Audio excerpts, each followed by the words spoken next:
But isn't Latin dead? This is a question that I've gotten from a lot of students once they find out I'm the Latin teacher. I also get it from a lot of parents, from current students and prospective students, and oddly enough, I get this question from a lot of fellow teachers and educators as well. Isn't Latin dead? Now often I'll laugh this question off and say Latin is like a zombie, it's undead, it's both living and unliving. But the underlying question that's being asked here is not whether or not Latin is dead, but is Latin still applicable in the modern world and in modern education? And in this presentation, I would like to prove that Latin is not dead in that respect, that Latin still fits in our modern world, and especially in the education of those in the middle grades. To begin, I would like to look at This We Believe. This is a publication by the Association for Middle Level Education. The first iteration of it was published in 1982, but the one we are using today is from 2010. It's a guideline for the underlying principles that we should have at heart when we're educating those of the middle grades. And according to the AMLE's website, they say that it is the essential guide for educators and others involved in creating successful schools for young adults. In this publication, they have 5 goals.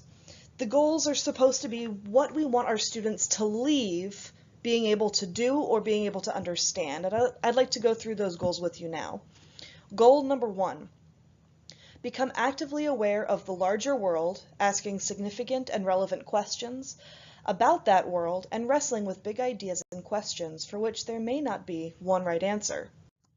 Goal 2, use digital tools to explore, communicate, and collaborate with the world and learn from the rich and varied resources available. Goal number 3, respect and value the diverse ways people look, speak, think, and act within the immediate community and around the world. Goal number 4, develop the interpersonal and social skills needed to learn, work, and play with others harmoniously and confidently. And goal number 5, understand local, national, and global civic responsibilities and demonstrate active citizenship through participation in endeavors that serve and benefit those larger communities. Here are all 5 goals together. Now, this is a lot of text, but what I understand from these 5 goals is that when students leave the middle grades, either their junior high or their middle school, we want them to be global citizens, aware of their responsibilities both where we teach and a part of the global community. We want them to be critical thinkers, being able to ask questions and be able to wrestle with those questions. And in general, we want them to be prepared for high school, both the socio-emotional aspects of high school and the skills needed, such as using technology. Now, if given enough time, I could give you answers for how Latin could address all 5 of these goals. For example, for goal number 2, I know teachers who've used Google Earth to look at Pompeii and other archaeological digs. Or for goal number 4, I could talk about the dances at Junior Classical League events and how that gives a uniquely safe place for students who may otherwise feel very awkward. But for the purposes of this presentation, I'll be focusing on goals 1, 3, and 5, and showing you not only in what ways Latin could hypothetically be effective in addressing these concerns, but also looking at some of the more concrete examples of how this can be implemented in the classroom. So, to begin, let's look at goal number 1.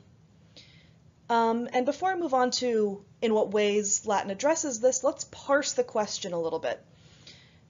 First, it says that we want our students to become actively aware of the larger world. When I read that, I think that we need our students to be aware of things outside their own neighborhood. And that is true no matter what their neighborhood happens to look like. If they are from an affluent community, what does it look like to be from a non-affluent community? If they live in the city, what is it like to live in the country? And if they're in a rural area, what is it like to be around so many more people from so many more diverse backgrounds? This goal also states that we want our students to ask significant and relevant questions. I read this as being self-directed inquiry to a certain extent, and then also addressing those big ideas, the essential questions that we often try to base our curricula around, and the big issues of the world itself, and questions for which there may not be one right answer. This is simply critical thinking. The world is not black and white. There are shades of gray, and in our education of these students, they need to be aware of that. They need to be aware that there might be a yes and a no answer to a question. So to begin, let's look at this comic strip that's taken from a Latin textbook called Minimus. Minimus is the story of a mouse named Minimus. His name itself means very, very small. And the Roman family he lives with and the daily tasks that they go through and the adventures they have. Now this is a text directed towards elementary school students, actually. However, it could easily be used in a 5th or 6th grade introduction to Latin course as well. In the first slide, it says, Flavia asks Candidus what life was like before he became a slave. Now, Flavia is one of the children in this family that the book follows, and in that one sentence, we see that Flavia has put herself in the position that we are trying to put our students into. She's asking big questions. She is trying to become more aware of the larger world in asking Candidus what his life was like. And in this, we see a lot of the big questions that our students might need to tackle in their life. We see the issue of slavery. Interestingly enough, here we have a white man in slavery, which was actually pretty common in the Roman world. Also, interestingly enough, his name is Candidus. His name means very white. Essentially, they have a slave named Whitey, which in turn opens up many questions about ethnicity and race. And what role did race play in the Roman world? What role does race play in today's world? All of these can be introduced with this 4-piece comic strip. I'd also like to direct your attention to the lower left-hand panel. Here we have Candidus daydreaming what life before being a slave was like, and he says that we, meaning the other Britons, ferociter pugnamos, we fight ferociously. Now in this, you see a very brave Celtic warrior in what appears to be a kilt attacking a Roman soldier, bareheaded, bare-chested, and with only a spear. Now, it seems that in his view, the Celts are the brave soldiers, whereas the Roman soldier is almost cowering behind his shield. What we could talk about with our students is how does Candidus view himself in his own culture, and how does he view the Romans? And if a Roman were thinking about this battle, how do you think he would have portrayed himself, and how would he have portrayed the Celts? All very interesting issues that we can bring up with our students. According to Ginny Lindsay, she's a middle school Latin teacher, and this quote was published in the Classical Journal. That's a publication by CAMWIS, the Classical Association of the Middle West and South. She says, Latin and the world that belonged to those Latin-speaking Romans provide the invisible web that supports so many aspects of our Western culture. Law, philosophy, history, the sciences, political science, art, architecture, and more. And I couldn't agree with her more. This is why many people traditionally teach Latin, because it is the web that supports our Western culture. And in the list here, law, philosophy, etc., you see all those big questions that we could bring up with our students. However, you might wonder, well, what about the non-Western cultures?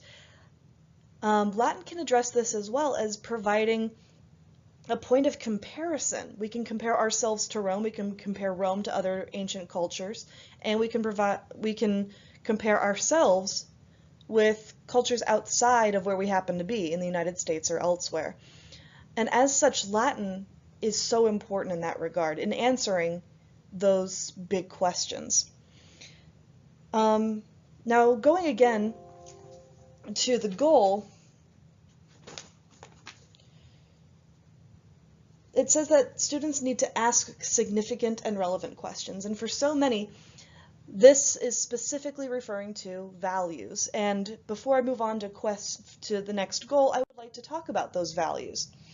Here's an example from the textbook Latin for the New Millennium. This is the textbook that I use in my classroom. And the passage is called Pro fuga praemium vult, the deserter wants a reward.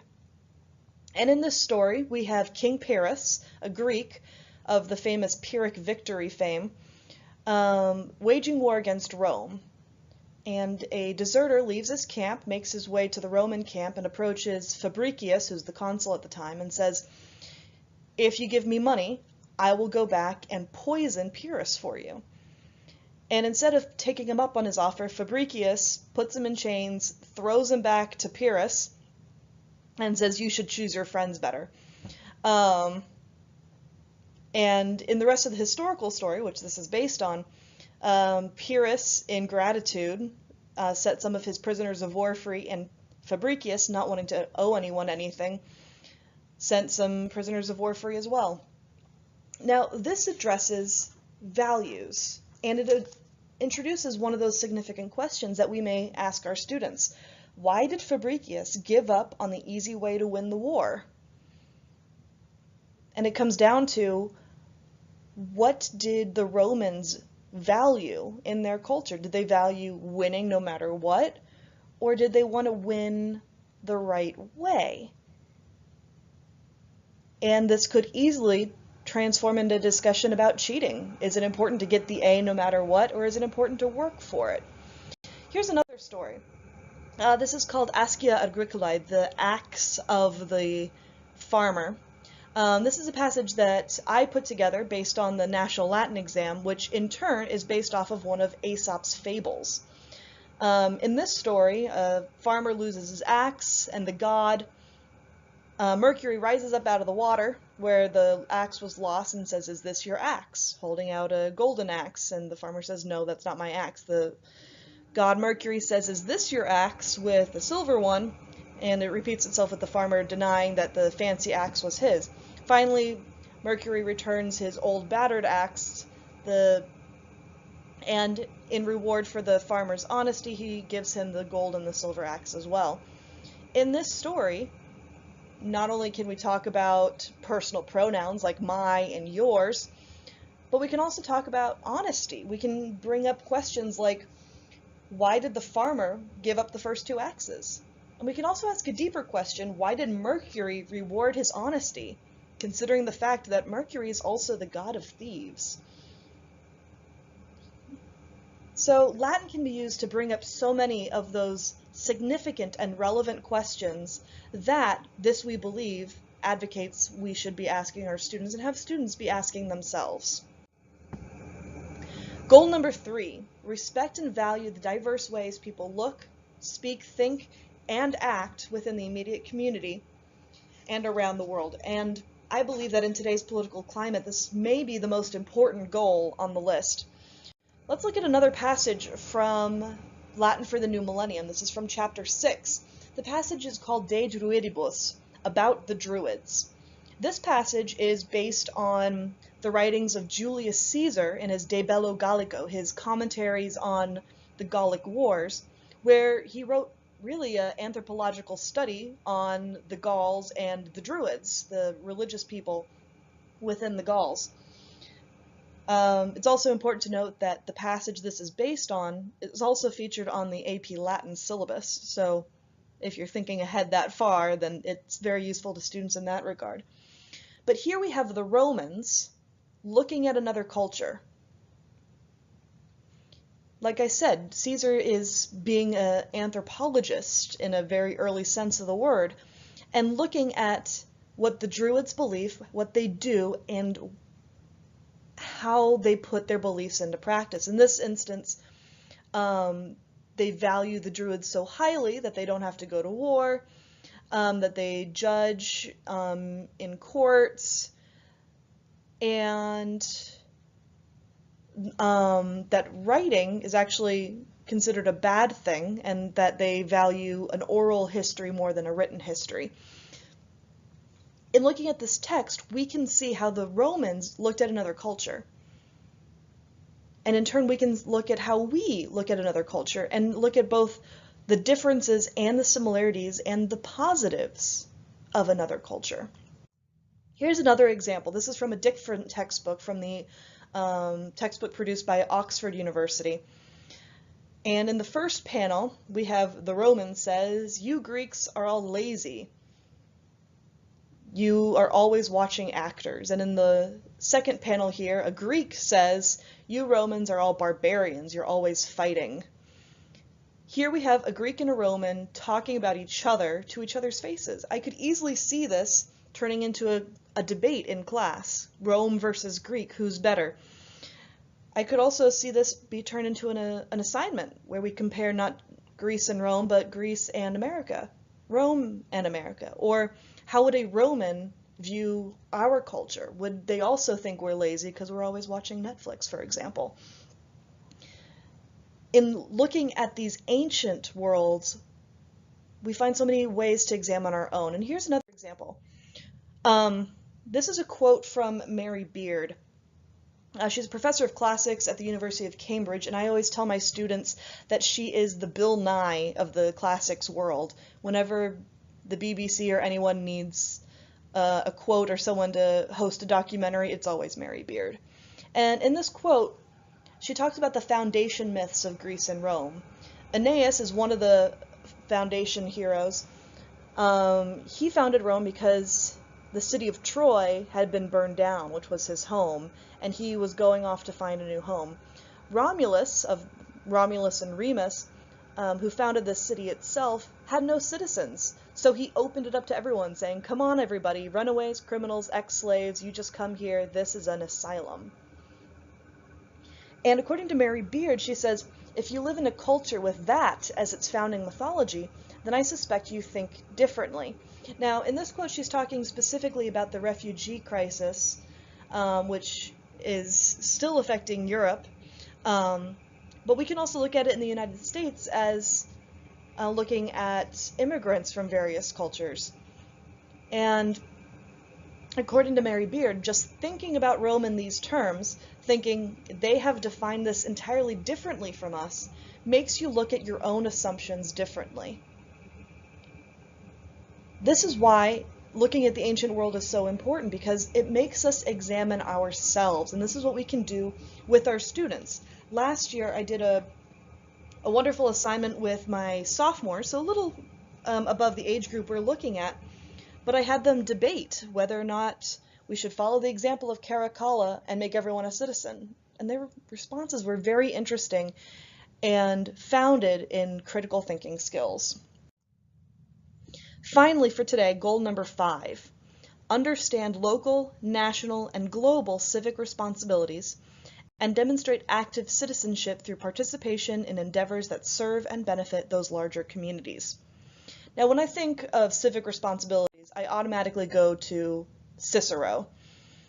This is a passage, again, from Latin for the New Millennium, although most textbooks cover Cicero at some point.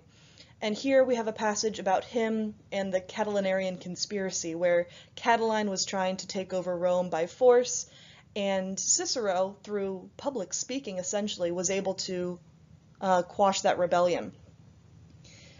Looking at Cicero is looking at modern politics. He is the basis for most rhetorical techniques that we use today, and there's just so much I can say about Cicero. I will simply move on. Again, from Latin for the New Millennium, I have a very interesting article that they have within their textbook entitled Exploring Roman Government, Politics in Greece, Rome, and the United States. Throughout the textbook, they have various professors from universities discussing a certain topic that compares the ancient world with ours. And here, this professor discusses how Rome was the collective will of the citizens that decided policy, the Senatus Populusque Romanus, the Senate and the Roman people, and how that compares with the United States, which is also, to an extent, the collective will of the citizens. And then immediately he goes into discussing how only adult men in ancient Rome and Athens for that matter, were citizens. And he discusses suffrage and many other issues having to do with Roman government. The ancient world, especially as it relates to politics, is a great way to discuss civic responsibilities of today. Goal number 5 also addresses active citizenship through participation in endeavors that serve and benefit larger communities. And the National Junior Classical League is just such a wonderful example of that. This is a student organization that is also student-run, with chapters throughout the United States, Canada, and a few other countries, I believe. It's the oldest student organization in the world, and it's a service organization. I've seen students collect money for food drives. I've heard of students doing toga drives where they collect sheets and blankets for homeless shelters. Every JCL event is at its heart a service event. There's always some sort of service activity that occurs there, as well as the dances and the workshops and the competitions, etc. But what better way to demonstrate that active citizenship than through service? Circling back to, but isn't Latin dead? Well, I still consider this to be a rather loaded question, because, no one is a native speaker of Latin anymore, so in that respect, yeah, it's dead. But if you're really asking, is Latin useless in the modern world, and is it useless in the middle-level grades, I would have to say no. This addresses so many goals that we have for our students, so many concerns that we have for that age group, that Latin is the perfect auxiliary subject to have in the middle level grades. For further reading, here's my bibliography of the various things that I cited, including the various textbooks, although there are other textbooks that can be used. Thank you.